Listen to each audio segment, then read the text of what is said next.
buenas tardes a todos y gracias por quedaros a esta comunicación que es la que cierra la mesa y también la que cierra las comunicaciones del Congreso. Ya lo he dicho, el título de la comunicación es La frontera entre la ficción y la no ficción en el cine alemán contemporáneo, pero a lo largo de estos días, bueno, hoy mismo aquí en esta mesa y antes en la ponencia Marco también hemos visto que realmente no es algo exclusivo, estos límites o poner en tela de juicio qué es ficción, qué no es ficción, esos límites, esas fronteras, no es algo exclusivo simplemente del cine alemán, es algo pues que lo hemos podido ver, por ejemplo, en los filmes de Pedro Costa, pues el otro día se pasaba No cuarto da banda, pues bueno, es ficción, es documental. Hoy hemos visto a Agnès Varda o Chris Marker, es decir, es algo que se está moviendo en Europa, es decir, no es solo el caso alemán, pero en mi caso sí me voy a centrar, ahora sí se oye, sí me voy a centrar en tres cineastas alemanes, dos de ellos pues creo que son conocidos por todos, es Wim Wenders y Werner Herzog, y la otra es una cineasta alemana menos conocida, pero con una obra tan prolífica como Herzog y que además pertenece a su misma generación, que es Ulrike Ottindar. Voy a comenzar por Wenders, a pesar de que es el más joven de los tres.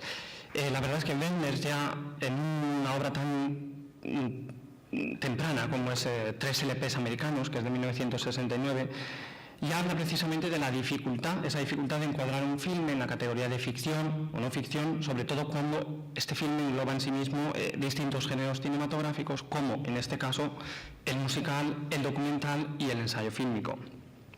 ¿Qué es lo que hace Wenders aquí en esta película? Bueno, combina travelings de vistas urbanas de Alemania, que están filmadas desde el interior de un coche, y a eso le pone la música de tres discos, son los tres LPs americanos, a que alude el título, que evocan paisajes americanos, es decir, esos travelings se cargan de una nueva significación. Y a eso además le une una discusión filosófica entre el propio Wenders y su guionista, el guionista del film, Peter Handke, sobre los méritos de esta música y su relevancia en nuestra cultura.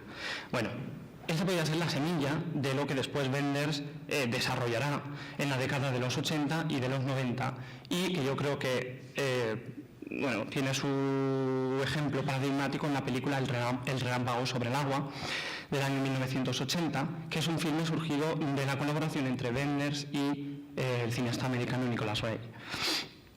El argumento de la película es sencillo solo en apariencia y sirve a sus creadores para elaborar todo un interesante juego de conexiones entre la realidad y la ficción. El argumento, es un director de cine que acude a Nueva York para ayudar con la realización de su última película, un cineasta amigo suyo que se está muriendo de cáncer y que ha sido olvidado por todos, ¿no? Digamos, ya es una gloria caída. ¿Qué pasa? Cuando se dan cuenta de la rapidez con la que avanza la enfermedad, entonces deciden cambiar la historia y hacer del agonizante director el protagonista de la película. Esta sinopsis, desvela ya la estructura del filme, que recurre a la construcción en abismo, elaborando un discurso metalingüístico sobre el séptimo arte, sobre el cine. Pero la vuelta de tuerca es el hecho de que ese enfermo terminal en la película está interpretado por Nicholas Ray, que precisamente moriría de cáncer de pulmón antes de poder concluir la película. Y su amigo cineasta en el filme y en la realidad es Wim Wenders, precisamente, que se interpreta a sí mismo, igual que hace Nicholas Ray. Entonces esta ficción, como vemos, es una ficción, pero ¿hasta qué punto es una ficción, verdad? Porque tiene mucho de puesta en escena, de la muerte en directo, casi de snuff movie, podríamos decir. No es que se filme la muerte de Nicholas Ray, pero se filma su agonía, sus últimos días.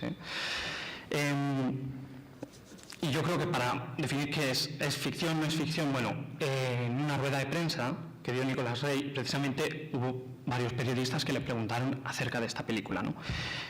Uno de ellos le preguntó, ¿la película que está rodando es una historia de ficción o es un documental? La respuesta de Nicholas Ray fue, es una mezcla, no sé, es que no pertenece a un género concreto, no me importan demasiado los géneros en ningún tipo de arte. Después alguien le preguntó, ¿esta película que está haciendo es comedia, melodrama o cómo la clasificaría? Y él dijo, no la clasificaría, no puedo. Y en la última intervención alguien dijo, de todas las películas, ¿cuáles contienen el elemento documental? Otra vez en la misma línea. Entonces, con sorna replicó, alguien tiene un prospecto, aquí es una manera de decir, es que no se puede decir, no hay normas, no, esto es así, es que generalmente hay que hablar de mixtura, ¿verdad?, de mezcla. Estas palabras son de Nicholas Ray, pero en tanto que Wim Wenders podían haber sido suscritas por Wim Wenders porque es el codirector de la película también. Sin llegar a la complejidad de El relámpago sobre el agua, pues Wim Wenders volvió a cuestionar la frontera entre la ficción y la no ficción en su película El estado de las cosas, que se hizo con el León de Oro en el Festival de Venecia de 1982.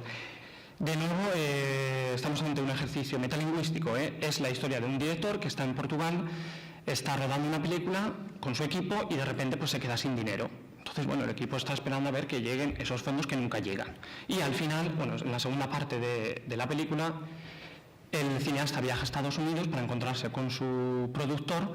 Allí descubre pues, que el productor la mafia va detrás de él, tiene una serie de encuentros, desencuentros, y al final los dos acaban siendo asesinados por la mafia. Y él, que lleva la cámara en la mano, pues alcanza a filmar su propia muerte, ¿no? Un punto de contacto con la película anterior, con El relámpago sobre el agua, aunque aquí la muerte del personaje no implica evidentemente la muerte del actor en la vida real, como sí ocurría en El relámpago sobre el agua.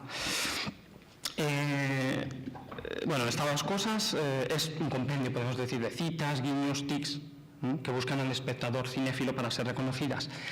Pero lo que me interesa en este caso, para el tema que nos ocupa, es que sobre la película planea omnipresente el proyecto de discriminación entre la representación falsa y la representación real, entre la autonomía y la manipulación o la seducción. El estado de las cosas comienza como una película de ciencia ficción, para acto seguido revelarse, por lo menos en su primera parte, como una ficción documental sobre la representación en el séptimo arte y sus mecanismos de producción. Es decir, una historia ficticia que documenta la producción de una película, incluyendo todos aquellos momentos muertos donde, en términos del relato clásico americano, no pasa nada, absolutamente. Entonces, cuando Wenders hace decir a sus personajes, aquí en esta película, frases como «una película sin argumento no es nada», o «las historias solo existen en las historias, mientras que la vida pasa sin necesidad de convertirse en historias». Realmente está creando una paradoja. La paradoja de la película es esa, está subvirtiendo los fundamentos básicos de la ficción y la no ficción cinematográfica. Estos planteamientos tendrían su consecuencia lógica pues, en películas de los años 90, como por ejemplo Lisboa Story. Lisboa Story otra vez vuelve al discurso metalingüístico. Es de nuevo un director que se encuentra en Portugal, en Lisboa, haciendo una película. Y bueno, en un momento dado la película no tiene sonido, entonces llama a un amigo suyo que es ingeniero de sonido para que venga. Este hombre va allí, va a Lisboa y se queda prendado de la ciudad y del personaje de Teresa, que es una cantante portuguesa. Bueno, lo que me interesa resaltar aquí es que el personaje de Teresa está interpretado por Teresa Salgueiro, que es la vocalista del grupo Madre Deus, que hace su aparición aquí en la película. Es decir, que en una historia de ficción, en una ficción, tanto Teresa Salgueiro como el resto de miembros del grupo no hace más que interpretarse a sí mismo. Y esos son momentos, eso no es ficción, eso es pura realidad. Es decir, ellos mismos son ellos mismos en la ficción.